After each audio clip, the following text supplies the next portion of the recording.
Hello student, welcome to Smart World, a school of education. Let's start history chapter 5. Religious trends in ancient India. Jainism, Buddhism, Christianity, Islam, Zoroastrianism. These are the six trends we have to learn. Let's start.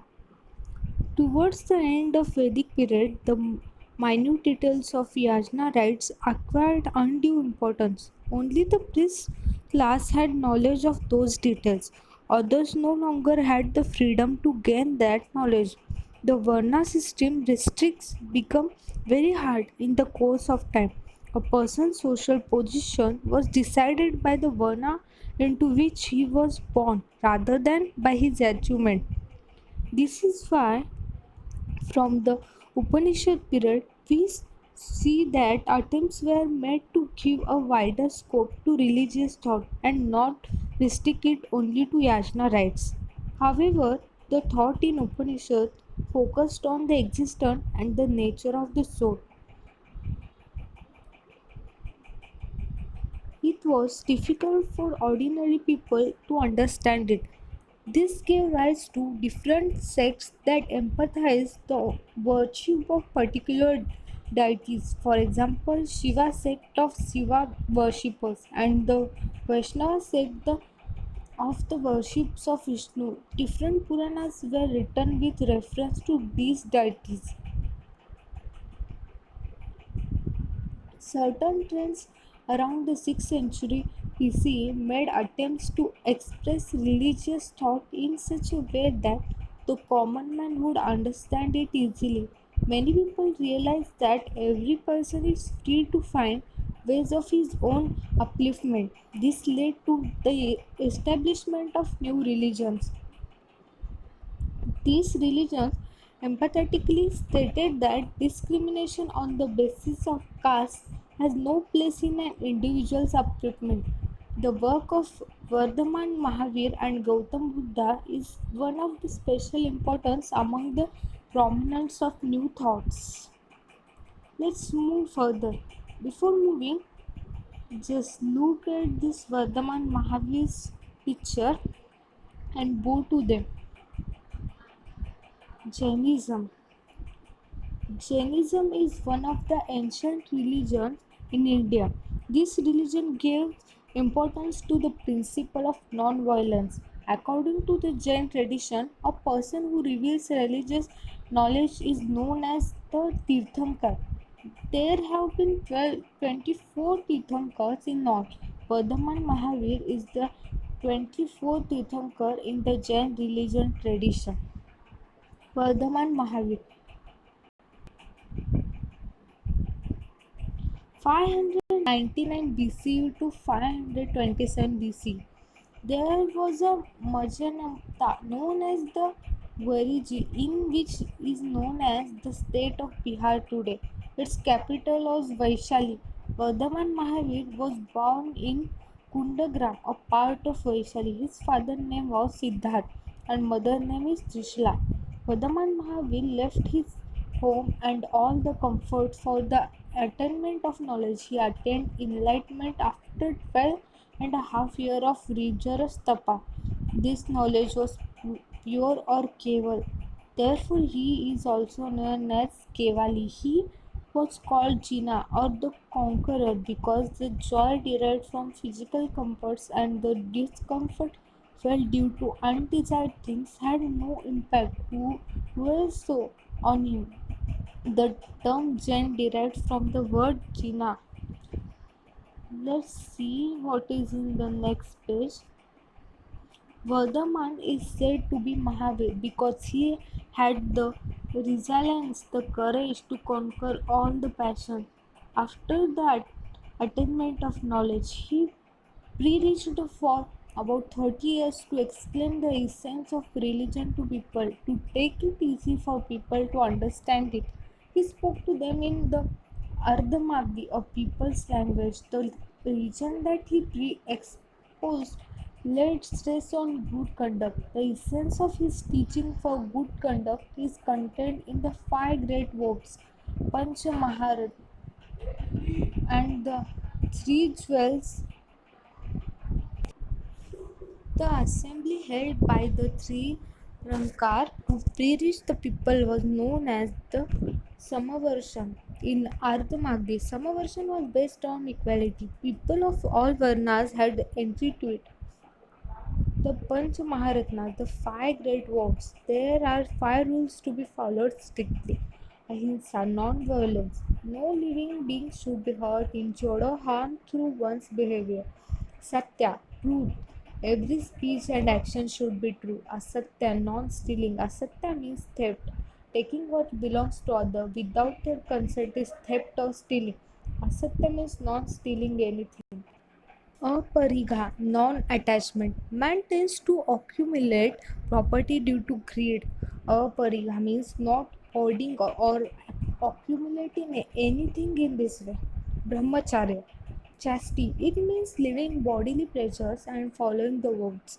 Three Ratna, the three jewels. The three jewels are the three principles.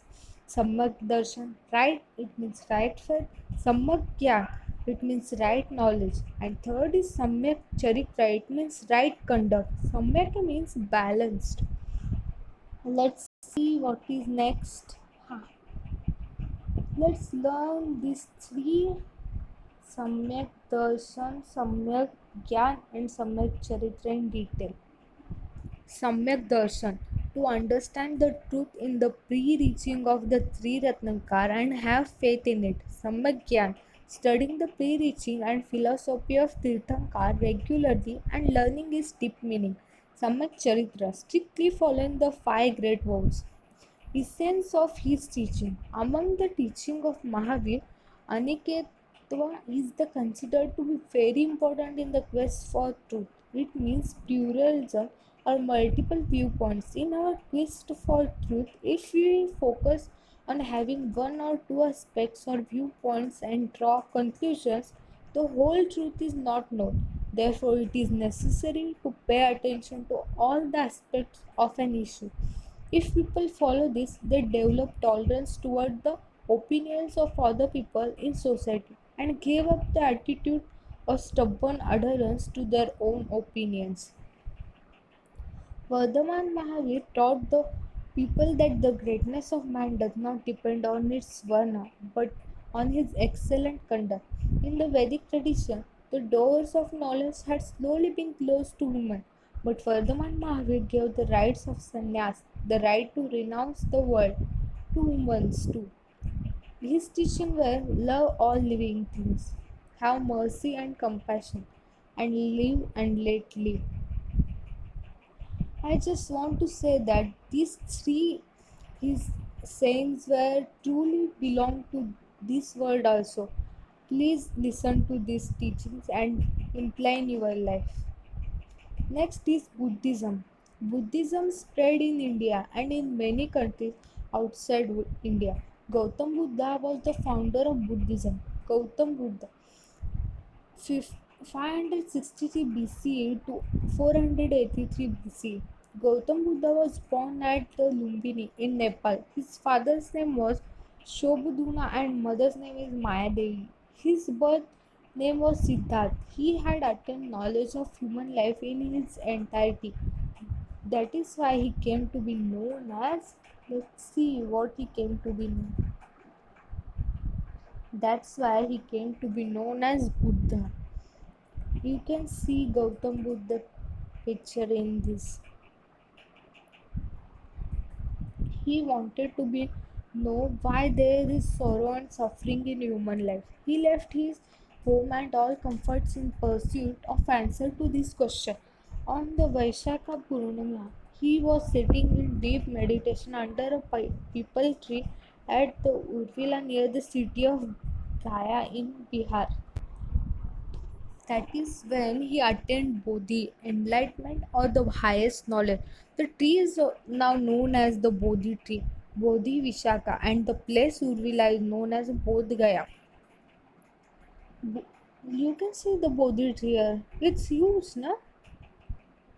He delivered his first saran at the Saranath near Varanasi. His teaching in the first saran was are termed as the Dhamma. He set in motion the wheels of Dhamma in this saran.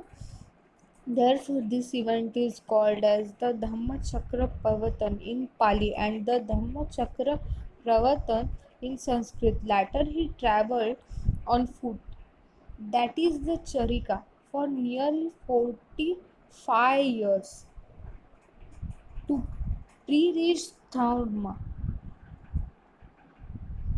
He pre-reached in the people's language Pali. In Buddhism, the concept of taking refuge in Buddha, Dharma, and the Sangha is important.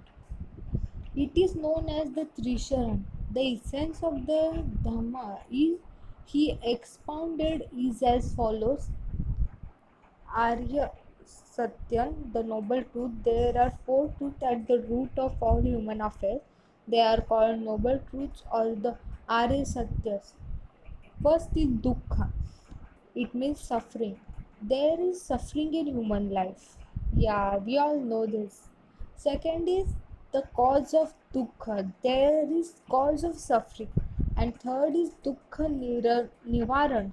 It is possible to end suffering. First is the pratipad. Pratipad means the way. The way leads to the end of suffering. This is the way of good conduct. It is known as the Ashankni or 8-foot path. Panchashil. Gautam Buddha asked people to follow 5 rules. The rules are called Panchashil. First, stay away from killing people. Second, stay away from stealing. Third is stay away from unethical conduct. Fourth is stay away from telling lies. Fifth is stay away from intoxicant. Buddha Sanghak. He created a he created a Sangha of bhikkhus to preach his religion. Followers who gave up their domestic life and entered the Sangha were called as the bhikshus. Two, they traveled on foot like the Buddha to preach Dharma to the people. There was a separate Sangha of women. They are called as Bhikshu kings. People of all varnas and castes could embrace Buddhism. Essence of his teaching. Gautam Buddha announced the freedom of human intelligence. He refused the discrimination based on things like Varna. No one is greater or smaller by birth. Greatness depends on one's behavior or conduct. One of his famous quotes is that even the little quail can chirp freely in her nest. This shows his thinking on the values of freedom and equality. He preached that like man, women too had the right to their own upliftment. He opposed the rituals of yajna. His teaching of wisdom, Krishna, moral virtue, it means shield, and the other values are aimed at the welfare of man. Compassion, it means the karuna for all living beings, was an extraordinary feature of his personality. Before moving further, just see this box. Do you know? The Eightfold Path. First is right view, the knowledge of Four Noble Truths. Second, right resolve, give up futility if we see. Third is right speech, refrain from telling lies, telling tales, crude, harsh, and meaningless speech. Fourth is right conduct, stay away from killing animals, stealing, and uncontrolled behavior. Fifth is right livelihood, using only the proper means of livelihood. Sixth is right effort, making effort to avoid wrong acts and giving up wrong acts, taking and maintaining good acts. Seventh is right mindfulness, being meaningful to remove passions and concentrating on trying to understand one's own feeling and mind. Eighth is right concentration, experiencing deep meditation with concentration. Let's move further.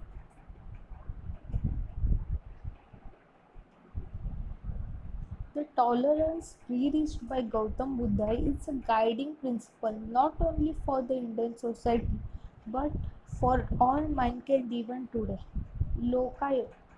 The ancient trend of thought was known as the Lokayata Charakvat. It also important.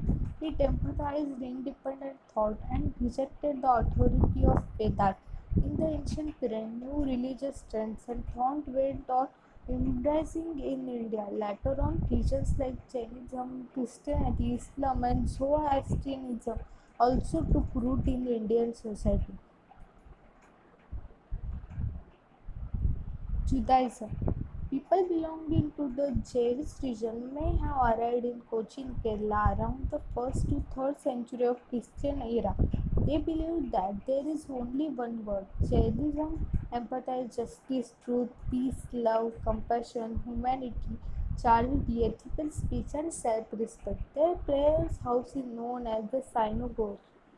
You can see synagogue in this picture. Let's see Christianity. Christianity is a religion founded by Jesus Christ. It has spread all the world. Saint Thomas, one of the 12 disciples of Christ, came to Kerala in the 1st century of the Christian era. He established a church at the Palayur in Trichure district in 52 BC. 52 CE, according to the teaching of Christianity, there is only one God. He is loving Father of all, and He is omnipotent. It is believed that Jesus Christ is the Son of God who came to the earth for the salvation of mankind. According to the teaching of Christianity, we are all brothers and sisters. We should love everyone, including our enemies. We should forgive those who err or go wrong. The Bible is a holy book of Christianity, and their prayer house is known as church. This is the picture of church. Islam. Islam is the monotheist religion. There is only one Allah and Muhammad in his prophet. The message of God is revealed through him in the holy book of Quran Sharif. The word Islam means peace. It also means surrender to Allah.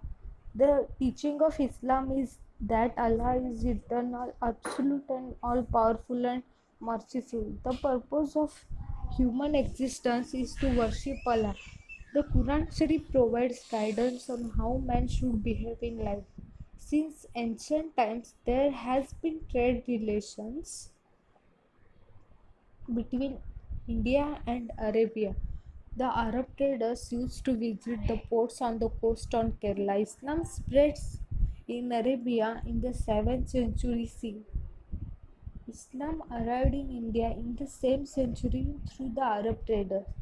The prayer house of Islam is known as the mosque or masjid. This is the picture of Moscow. Zoroastrianism.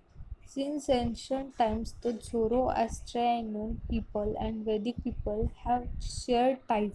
The sacred text of Parsi or Zoroastrian people is the Avesta. The language of Rigveda and Avesta is similar. The Parsis came to India from Paras or Fars province of Iran. Therefore, they are also known as Parsis. It is mostly believed that they first came to Gujarat in the 8th century CE. Zarathustra, a Zoroaster, was the founder of their religion. Ahura Mazda is the name of their god.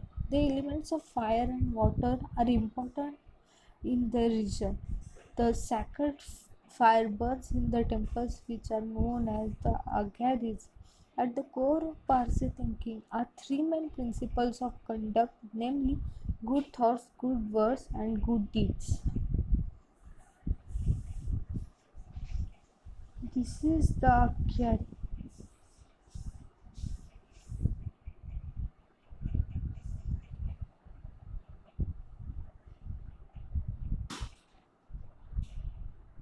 Let's see first question, fill in the blanks.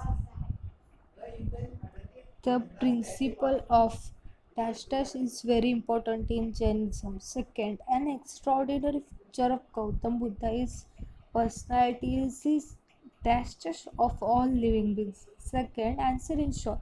What were the teaching of Vardhaman Mahavir? Second, which famous quote of Gautam Buddha have you read here? What values does it uphold? Third, what virtues are empathized in Jainism? What are the teaching of Christianity? Fifth, what are the teaching of Islam? Sixth, what is at the core of Parsi thinking? Third, write notes on Arya Satyas. Second is Panchashil. Put the following in the proper place in the chart of five great woes and three jewels. First is Ahimsa. Second is Samyak Darshan, Satya, Asatya, Samyak Gyan, Aparita, and Samyak Charitra, Brahmacharya. You can distinguish in these five great woes or rituals. Few reasons. Why was the name Jaina given to the Vardhaman Mahavir? Why did Gautam Buddha came to be called the Buddha? The two exciting activities are collect the information about and the pictures of various festivals, visit the prayer houses of different religions, and describe the person in the classroom. I hope you got this chapter and thank you.